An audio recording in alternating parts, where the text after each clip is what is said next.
పంచాయతీ ఎన్నికల రిజర్వేషన్లపై ఇప్పటికిప్పుడు విచారించేందుకు high court division bench నిరాకరించింది.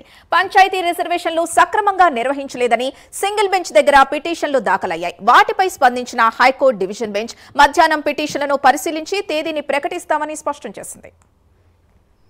ఇదే అంశానికి సంబంధించి పూర్తి డీటెయిల్స్ మా కరెస్పాండెంట్ కుమార్ అందిస్తారు. Kumar, thank you Chandu.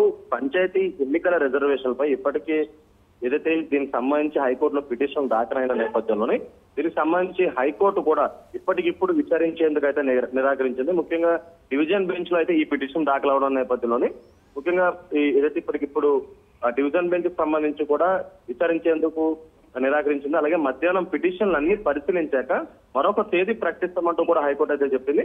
Panchayat reservation లోని సక్రమంగా జరగలేదంటూ కూడా సింగిల్ బెంచ్ దగ్గర అయితే పిటిషన్లు అయితే దాఖలైన. ఈ నేపథ్యంలో దీనిపై ఏదైతే పిటిషనర్ తరపున న్యాయవాది కూడా ఇప్పటికిప్పుడు విచారణ జరిపించి ఏదైతే రిజర్వేషన్ అంటే పంచాయతీ ఎన్నికల్లోని రిజర్వేషన్ సంబంధించి రిజర్వేషన్ వారీగా ఏదైతే సీట్లు కేటాయించాలంటూ కూడా ఏదైతే ఇటు పిటిషన్ దాఖలైన నేపథ్యంలో సింగిల్ బెంచ్ పిటిషన్ సంబంధించి కూడా వెంటనే విచారించలేమంటూ కూడా హైకోర్టు అయితే చెప్తుంది. అయితే మధ్యాహ్నం పిటిషన్లు అన్ని పరిశీలించిన తర్వాత మరొక తేదీని ప్రకటిస్తామంటూ కూడా ఇప్పటికే హైకోర్టు అయితే చెప్పింది.